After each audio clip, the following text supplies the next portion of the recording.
Hello friends, welcome back to my channel Rafisi lifestyle. எல்லாருக்கும் belated ஈகை திருநாள் நல்வாழ்த்துக்கள். இன்றைக்கி ரொம்பவே டேஸ்டான ஆட்டுக்கால் சூப் ப்ளஸ் உருளைக்கிழங்கு ஃப்ரை இதுக்கு காம்பினேஷனுக்கு எப்படி செய்யணுன்றது தான் இன்றைக்கான வீடியோவில் பார்க்க போகிறோம். வீடியோக்குள்ளே போகிறதுக்கு முன்னாடி என்னோடய சேனலான ரஃபிசி லைஃப் ஸ்டைல் சேனலை நீங்கள் இப்போ தான் முதல் தடவை பார்க்குறீங்கன்னா மறக்காமல் சப்ஸ்கிரைப் பண்ணிக்கோங்க. பக்கத்தில் இருக்கிற பெல் ஐக்கானை கிளிக் பண்ணுங்கள். வாங்க இப்போது வீடியோக்குள்ளே போகலாம். ஃபஸ்ட்டு நம்ம உருளைக்கிழங்கு ஃப்ரை எப்படி பண்ணுறதுன்னு சொல்லிட்டு பார்த்துடலாம். எப்போயும் போல் இல்லாமல் இன்றைக்கி கொஞ்சம் டிஃப்ரெண்ட்டாக உருளைக்கிழங்கு ஃப்ரை செய்ய போகிறேன். ஸோ அதுக்கு ஒரு ஃபுல் பீஸ் உருளைக்கிழங்கை இந்த மாதிரி 4 கட் பண்ணி எடுத்துக்கோங்க. எல்லா உருளைக்கிழங்கையுமே கட் பண்ணியாச்சு. ஈரமில்லாத சட்டியில் இந்த உருளைக்கிழங்கு எல்லாத்தையுமே எடுத்துக்கலாம். இப்போ இதுக்கு தேவையான அளவுக்கு ரெட் சில்லி பவுடர் போட்டுக்கிடுவோம். 1/2 டேபிள் ஸ்பூன் அளவுக்கு ரெட் சில்லி பவுடர் சேர்த்துருக்கேன். இதுக்கு தேவையான அளவுக்கு காரம் சேர்த்தாச்சு. இதுக்கப்புறம் எக்ஸஸாக நம்ம எதுவுமே சேர்க்க மாட்டோம். இதுக்கப்புறம் கோகோனட் ஆயில் ஒரு 2 டேபிள் ஸ்பூன் அளவுக்கு ஊற்றிக்கோங்க. இது எல்லாத்தையுமே ஈவனாக கைட்டு நல்லா ஒன்று போல் விரவி விட்டுக்கிறலாம்.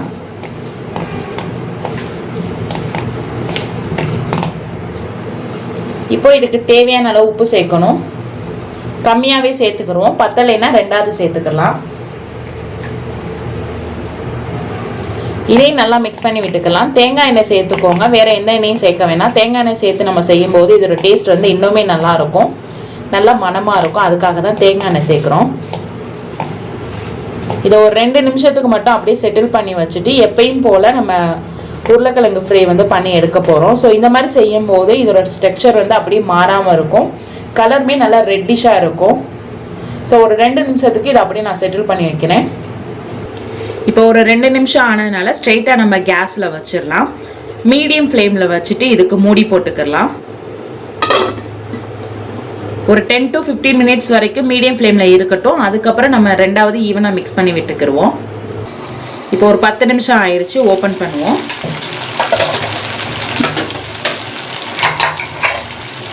ஸோ இது எல்லாத்தையுமே லைட்டாக ஒரு தடவை மிக்ஸ் பண்ணி விட்டுக்கிடுவோம்.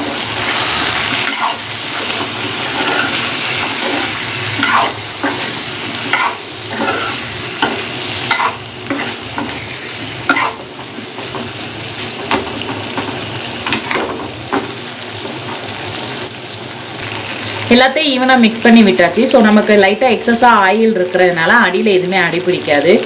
ஸோ உருளைக்கிழங்கு எல்லாமே நல்லா கிறிஸ்பியாக வேகிற அளவுக்கு அப்பப்போ நம்ம லைட்டாக மிக்ஸ் பண்ணி விட்டுக்கிட்டால் போதும். இப்போ இதுக்கு மூடி போட்டுடலாம்.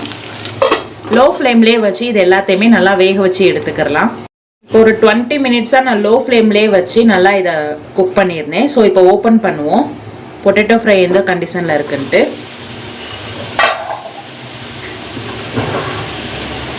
இது எல்லாத்தையும் ஈவனாக மிக்ஸ் பண்ணி விட்டுக்கலாம்.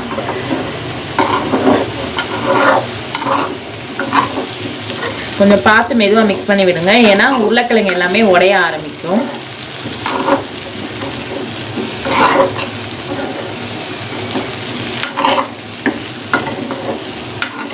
ஸோ இந்த ஸ்டேஜில் டேஸ்ட் பார்த்துடலாம் உருளைக்கிழங்கு குக் ஆகிருக்கா இல்லையான்ட்டு. டேஸ்ட் பார்த்தம்போது உப்பு கரெக்டாக இருக்குது. ஸோ இன்னொரு 10லேருந்து 15 நிமிஷம் வரைக்கும் மட்டும் நல்லா குக் பண்ணி எடுக்கணும். ஸோ அதனால் லோ ஃப்ளேமில் வச்சுட்டு அகைன் நான் மூடி போட போகிறேன்.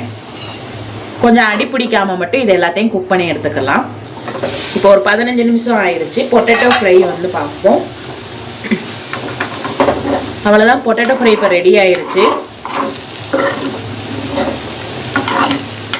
ஸோ இதை லைட்டாக மட்டும் மிக்ஸ் பண்ணி விட்டுக்கலாம். இந்த தேங்காய் எண்ணெய் ஸ்மெல்லோட இந்த பொட்டேட்டோ ஃப்ரை ரொம்பவே டேஸ்ட்டாக இருக்குது. ஸோ எப்பயுமே வீட்டில் ஒன்று போலேயே பொட்டேட்டோ ஃப்ரை செய்யாமல் இந்த மாதிரி டிஃப்ரெண்ட்டாகவுமே செஞ்சு கொடுங்க. ஆட்டுக்கால் சூப் செய்கிறதுக்கு நான் ஃபஸ்ட்டே ஆட்டுக்காலை நல்லா வாஷ் பண்ணிட்டேன். வாஷ் பண்ணிவிட்டு இதை எப்பயும் போல் கறி அவிக்கிற மாதிரி தான் அவிச்சு எடுக்கணும். ஆட்டுக்கால் வேகிறதுக்கு லேட் ஆகுன்றனால சிம்லேயே வச்சு ஒரு 10லேருந்து 15 விசில் வரைக்கும் நீங்கள் விட்டு எடுத்துக்கணும். ஒரு ஆட்டுக்காலோட தன்மையை பொறுத்து அந்த விசில் வைக்கிற கன்சிஸ்டன்சி மாறும். ஸோ இப்போ ஆட்டுக்கால் கொஞ்சம் நல்லா வெந்துருச்சு. இப்போ இது எல்லாத்தையுமே தாளித்து விட்டுறலாம். ஆட்டுக்கால் சூப் செய்கிறதுக்கு 2லேருந்து 3 டேபிள் ஸ்பூன் அளவுக்கு உங்கள் வீட்டில் யூஸ் பண்ணுற எந்த ஆயில் வேணாலும் எடுத்துக்கலாம். இன்றைக்கி நான் கோகோனட் ஆயில் எடுத்திருக்கேன். ஆயில் சூடானதும் கட் பண்ணி வச்சுருக்க ஒரு மீடியம் சைஸ் பல்லாரி வெங்காயத்தை சேர்த்துக்கலாம்.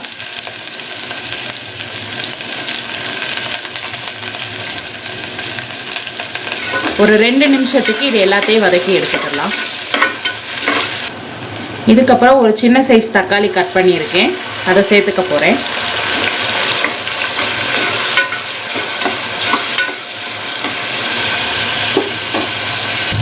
வெங்காயம் தக்காளி நல்லா குக் ஆயிடுச்சு. இப்போ இதுக்கு தேவையான அளவுக்கு இஞ்சி பூண்டு பேஸ்ட் சேர்த்துக்கலாம். இஞ்சி பூண்டோட பச்சை வாசனை போகிற வரைக்கும் 2 நிமிஷத்துக்கு வதக்கி எடுத்துக்க போகிறேன். இஞ்சி பூண்டோட பச்சை வாசனை எல்லாமே போயிருச்சு. நான் ஏற்கனவே ஆட்டுக்காலை மஞ்சத்தூள் போட்டு வேக வச்சதுனால இப்போ மஞ்சத்தூள் வந்து நான் சேர்க்கலை. ஸோ இப்போ இதுக்கு தேவையான மசாலா சேர்ப்போம். சூப்பு பொடி வந்து தேவையான அளவுக்கு சேர்த்துக்கலாம். இது நான் 1 டேபிள் ஸ்பூன் அளவுக்கு சேர்த்துக்கிறேன். சேர்த்துட்டு இது எல்லாத்தையும் ஈவனாக மிக்ஸ் பண்ணி விட்டுக்குருவோம். பொதுவாக ஆட்டுக்கால் சூப்பு செய்யும் போது நம்ம மிளகா பொடி வந்து சேர்க்க மாட்டோம். ஸோ இப்போ ஆட்டுக்காலை மட்டும் சேர்த்துக்கலாம்.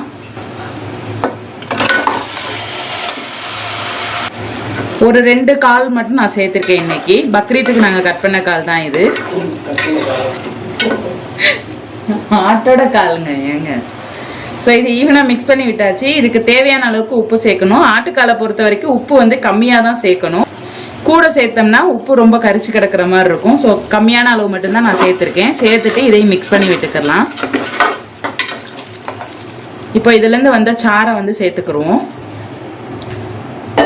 சாறை எல்லாத்தையுமே சேர்த்தாச்சு. லைட்டாக மட்டும் மிக்ஸ் பண்ணி விட்டுக்கலாம். ஆட்டுக்கால் நல்லா வெந்ததுனால வெறும் 1 விசில் மட்டும்தான் நான் விட்டு எடுத்துக்க போகிறேன். இப்போ ஹை ஃப்ளேமில் வச்சுட்டு இதுக்கு மூடி போட்டுருவோம். கொதிச்சதுக்கப்புறம் உப்பு டேஸ்ட்டு பார்த்துட்டு விசில் போட்டுடலாம். இப்போ சூப் நல்லா கொதிச்சுக்கிட்டு இருக்கு.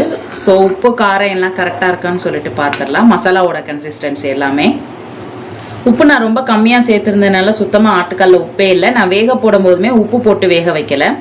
ஸோ எக்ஸஸாக மட்டும் ஒரு கொஞ்சமாக மட்டும் உப்பு சேர்த்துக்கிட்டேன். இது கூடவே ஒரு 1/4 டேபிள் ஸ்பூன் அளவுக்கு மட்டும் சூப்பு பொடி அகைன் சேர்த்துக்கலாம். மசாலா ரொம்ப கம்மியாக இருக்குது. ஸோ சேர்த்துட்டு ஒரு 2 நிமிஷம் கொதிச்சதுக்கு அப்புறமா இதுக்கு மூடி போட்டுருவேன். டேஸ்ட் பார்த்ததில் மசாலா எல்லாமே கரெக்டாக இருக்குது. ஸோ இதுக்கு மூடி போடுறதுக்கு முன்னாடி ஒரு கொஞ்சமாக வெங்காயத்தை வந்து இந்த மாதிரி மேலாப்பில் போட்டோம்னா இதோட டேஸ்ட் வந்து இன்னுமே நல்லாயிருக்கும். இப்போ இதுக்கு விசில் போட்டுடலாம்.